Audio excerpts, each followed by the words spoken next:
이슈 K 시간입니다. 22대 국회가 개원했습니다. 원구상 협상을 놓고 여야의 강대강 대치가 이어지고 있는 가운데 더불어민주당은 전반기 상임위 배정과 함께 법사위와 운영위 등 11개 상임위원장을 선출했습니다. 전북 현안 해결에 대한 기대감도 커지고 있는데요. 오늘은 한병도 더불어민주당 전북도당위원장과 함께 전북 의원들의 원구성 의미와 앞으로 정치력 어떻게 모아갈 것인지 자세히 이야기 나눠보겠습니다. 어서 오세요. 네, 안녕하세요. 반갑습니다. 네. 전북 의원들에 대한 전반기 상임위 배정 순조롭게 마무리됐잖아요. 네네. 또 여기엔 어떤 의미가 담겨 있다고 먼저 보면 될까요? 예, 저희들이 21대 후반기에는 전북 의원들이 쏠림 현상이 있어서 도민들로부터 비판을 받고 그런 문제가 있었습니다. 그래서 저희들이 전북 의원들이 다 모여서 두 차례나 상임위를 고르게 배분을 하자. 그런데 우리 전북특별자치도의 특징이 있기 때문에 농해수에 2명은 배치를 하도록 요구를 하자라고 해가지고 그 내용을 원내에 전달을 했습니다. 그래서 이번에 특징은 농해수의 2명이 저희들 원하는 대로 됐고 중복되는 상임위가 하나도 없어서 전북의 다양한 현안을 좀 더 꼼꼼히 챙길 수 있는 구조를 만들었다. 그렇게 평가를 하고 싶습니다. 알겠습니다. 네. 기대했던 재선 의원들의 상임위 간사에서 배제되는 일, 또 전북의 산업구조 재편에 꼭 필요했던 산자위와 또 그리고 정무위 이런 곳에는 또 상임위에 어떤 의원들이 배정되지 못했습니다. 예. 아쉬운 점으로 남고 있는데 예. 이 부분은 어떻게 보십니까? 근데 그게 꼭 그렇지는 않습니다. 저희들이 재선 의원이 3명인데요. 상임위 간사를 갈 수 있는 곳은 2곳입니다. 그런데 민주당 재선 의원이 47명이거든요. 근데 2곳 중에서 한 곳을 갔기 때문에 저희들이 뭐 배제됐다 이렇게 평가는 할 수 없고요.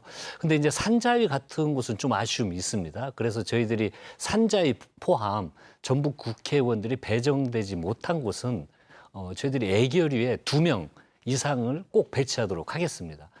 그래서 포함되지 않은 상임위들은 예산 결산 특위에서 모든 상임위를 총괄을 하기 때문에 그곳에서 예산이 반영될 수 있도록 이번에 반드시 2명 이상을 예결위원회에 투입을 해서 어떤 현안이든 소외되는 일이 없도록 최선을 다하겠습니다. 알겠습니다. 예.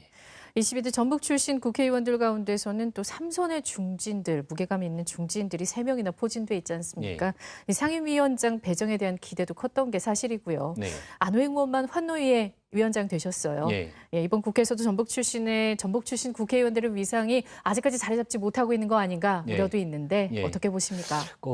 위상을 상당히 잘 차지하고 있다고 생각을 합니다. 지금 저희들이 삼선 의원이 3명인데요.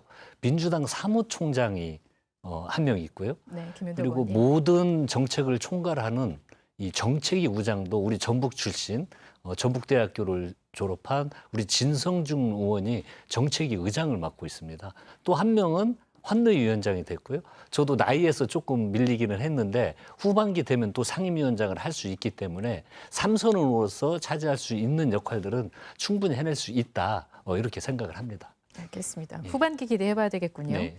자, 늘 그렇듯 새 국회가 시작이 되면 전북 현안을 챙겨내는 의원들이 또 속속 법안을 발의하면서 역할들을 하실 거잖아요. 네네. 또 한병도 의원께서도 1호 법안으로 인구 감소 지역 지원 특별법을 발의하셨습니다. 네. 이 법안에는 어떤 의미 담으셨습니까? 저희 전북이 가장 큰 고민 중에 하나가 많은 시군이 인구가 소멸되고 있다는 것이 전북 경쟁력을 확보하는 데 가장 큰 어려움이기도 합니다. 그래서 이 소멸 위기 지역에 대해서는 국가가 관심을 가져야 된다 이렇게 생각을 하고 제가 21대 때 소멸 위기 지역에 대한 대응을 제대로 해야 된다 해서 법률안을 통과를 시켰습니다. 그래서 89곳이 소멸 위기 지역이 됐고 18곳이 소멸 위기 지역 관심 지역이 됐습니다. 그런데 이 관심 지역에 대해서는 법률적 정의가 미비해서 지원할 수 있는 법적 근거가 미비합니다. 우리 익산 같은 경우에도 지금 인구가 많이 감소하고 있어서 가장 큰 현안인데 관심 지역입니다. 그래서 이걸 법률적 정의를 만들어서 관심 지역에도 정부가 지원할 수 있는 법률적 근거를 만들어서 새로운 어떤 상생 또 발전을 할 수 있는 어떤 법률적 토대를 만들고자 하는 것입니다. 네, 알겠습니다. 이러고만 꼭 통과되었으면 좋겠네요. 네. 현재 정부 부처가 예산 편성 작업을 하고 있지 않습니까? 예. 내년도 국가 예산 확보 노력도 이제 빨리 신경 써야 할 부분인 것 같은데 정부 의원님들 어떤 계획들을 갖고 계신지 궁금합니다. 저희들이 그 새만금 예산 삭감을 통해서 너무 깜짝 놀란 경험이 그렇죠. 있잖아요. 그래서 이번에는 예산 심의 단계에서부터 시군에서 부처 단계까지 저희들이 의원들이 시군과 협력해서 이 최대한 부처 예산이 반영되도록 노력을 했습니다. 5월 말까지 부처에서 기재부로 이미 다 올렸고요. 저희들 의원들은 시군에서 어떠한 사업도 소외되지 않도록 적극적으로 대응을 해서 부처에 최대한 반영을 시켰고요. 이제 기재부의 각 과에서 심사를 시작을 했습니다. 그래서 저희들이 그 기재부 예산 심의 단계도 아주 관심을 집중을 하고 특히 예결위원 2명을 배치를 한다고 했잖아요. 네. 그 중에 1명은 올해도 꼭 개수조정 소위에 들어가서 예산만큼은 소외되는 일이 없도록 또 정부에서는 올해도 뭐 긴축 재정, 건전 재정 이야기를 하면서 지역 예산을 확보하는데 지자체에서 어려움이 있을 겁니다. 그래서 개수조정 소위는 꼭 참여를 시켜서 소외되는 일이 없도록 저희들이 노력을 할 것입니다. 기민한 대응 기대하고 있겠습니다. 네. 22대 임기 시작과 함께 한도당 위원장께서는 원내대표 하마평에 오르셨지 않습니까? 네. 당내 상황 때문에 출마를 못하셨던 것 같기도 한데 네. 앞으로 임기 동안 또 원내대표와 같은 당내 핵심적인 역할 기대해봐도 될까요? 예, 제가 뭐 이제 21대 때 민주당 원내 수석도 했고 또 총선 때는 전략기획위원장을 맡아서 총선에 아주 직접적으로 관여를 했습니다. 이제 이런 경험이 되고 3선이 되니까 더 큰 역할을 해야 된다는 주변의 이야기가 있었는데요.